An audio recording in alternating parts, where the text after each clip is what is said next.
আমি আমার বক্তব্যের শুরুতে 3000 আন্দোলন শহীদের প্রতি শ্রদ্ধা জানাচ্ছি, তাদের রুহের মাগফিরাত কামনা করছি। আমরা আজকে যে কারণে দাঁড়িয়েছি যে ভারতের সকল কূটনীতি, সকল রকমের ষড়যন্ত্র ছিন্ন করে বাংলাদেশ এখন নতুন করে স্বাধীন হয়েছে।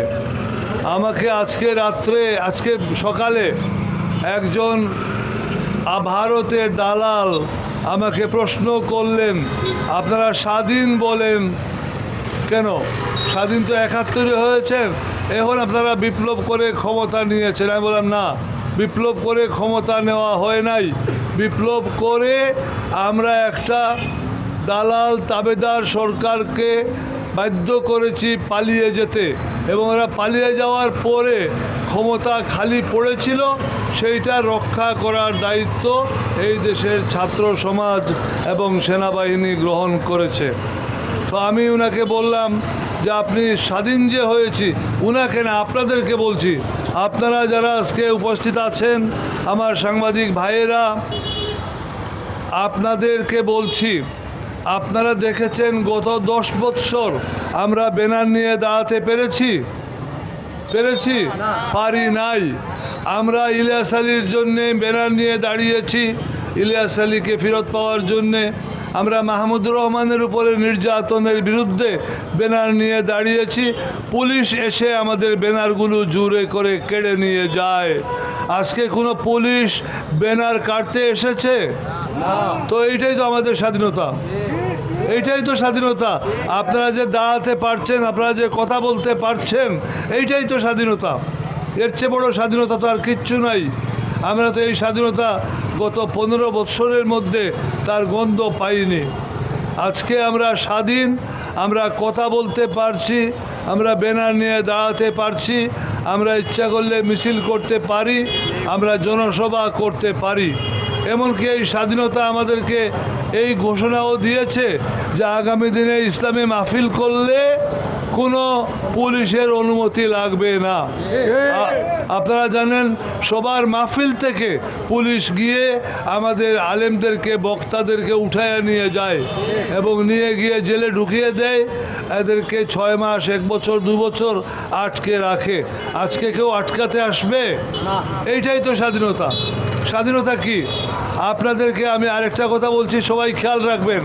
স্বাধীনতা মানে উশৃঙ্খলতা নয়, আমরা যেন সুশৃঙ্খলভাবে সমাজটাকে চালাতে পারি।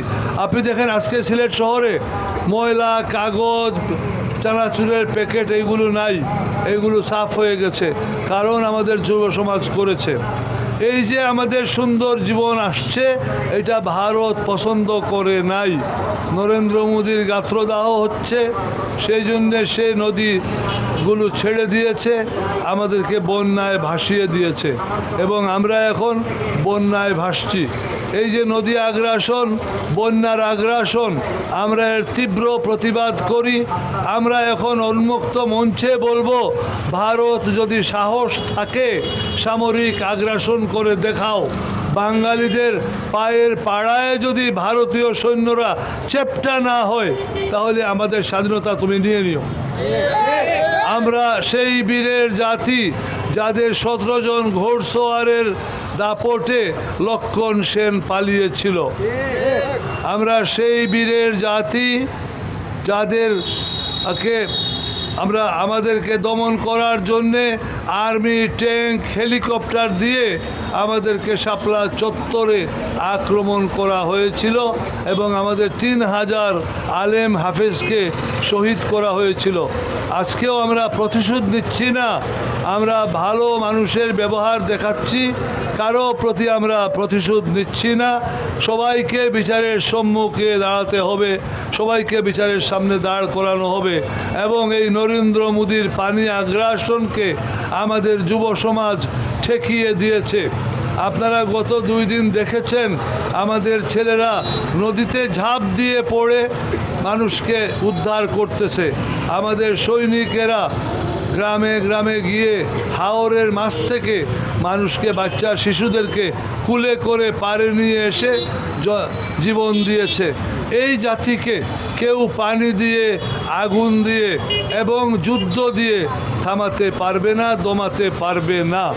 আমরা ভারতের বিরুদ্ধে, আমরা সারা বাংলাদেশের মানুষ, হিন্দু, মুসলমান, বৌদ্ধ, খ্রিস্টান, আমরা সবাই ঐক্যবদ্ধ। এই দেশের হিন্দুরা আমার পাড়ায় আসেন, হিন্দুদের জিজ্ঞেস করেন, বলে ভাই ভারত তো আমাদেরকেও দেখে না, কেন জানেন?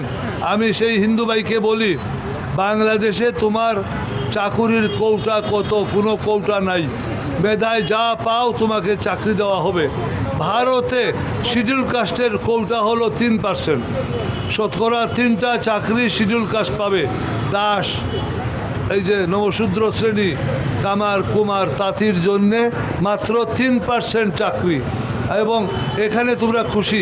আর আমাদের দেশে 150 সচিবের মধ্যে 40টা সচিব হলো শুধুমাত্র দাস, জলদাস, এইগুলো। তারপরেও তোমাদের খুশি হও না? এরা খুব খুশি, এরা জানে তারপরেও ষড়যন্ত্র হচ্ছে, আমাদের বিরুদ্ধে ষড়যন্ত্র হচ্ছে। আমাদের পানি দিয়ে আমাদেরকে নোয়াখালী, কুমিল্লা, ফেনীতে ব্যস্ত রাখছে, আর যশোরের দিকে আওয়ামী লীগের সন্ত্রাসী এবং অস্ত্রধারীদেরকে পশ্চিমবঙ্গে পাচার করে নিয়ে যাচ্ছে। এই সম্পর্কে আমাদেরকে সচেতন থাকতে হবে। আবার ঢাকাতে ওদের পুলিশ, ওদের অনুগত কিছু লোক আছে, তাদেরকে দিয়ে তারা পাল্টা খুনের চেষ্টা করতেছে, সেটা অবশ্য আর হবে না। আমরা এই মানববন্ধন থেকে দাবি জানাই, আওয়ামী লীগের সর্বশেষ ফসিল, আওয়ামী লীগের লাশের গন্ধ পড়ে আছে বঙ্গভবনে, এই চুপ্পুকে এইখান থেকে অপসারণ করা হোক, তাহলে আমার জাতি নিরাপদ হবে। এবং আমরা আরও দাবি জানাই যে বাংলাদেশে এতদিন যারা দই মাখন খেয়েছে সরকারের, এই সকল সচিব, এদেরকে এইরকমভাবে উৎখাত করে বের করে দিতে হবে এবং নতুন প্রজন্মকে নেতৃত্বে নিয়ে আসতে হবে। আমরা এই দাবি জানিয়ে আপনাদের সবাইকে আন্তরিক ধন্যবাদ জানিয়ে এবং আজকে নতুন স্বাধীনতার উল্লাসে আপনাদের সবাইকে সালাম জানিয়ে আমার বক্তব্য শেষ করছি। খোদা।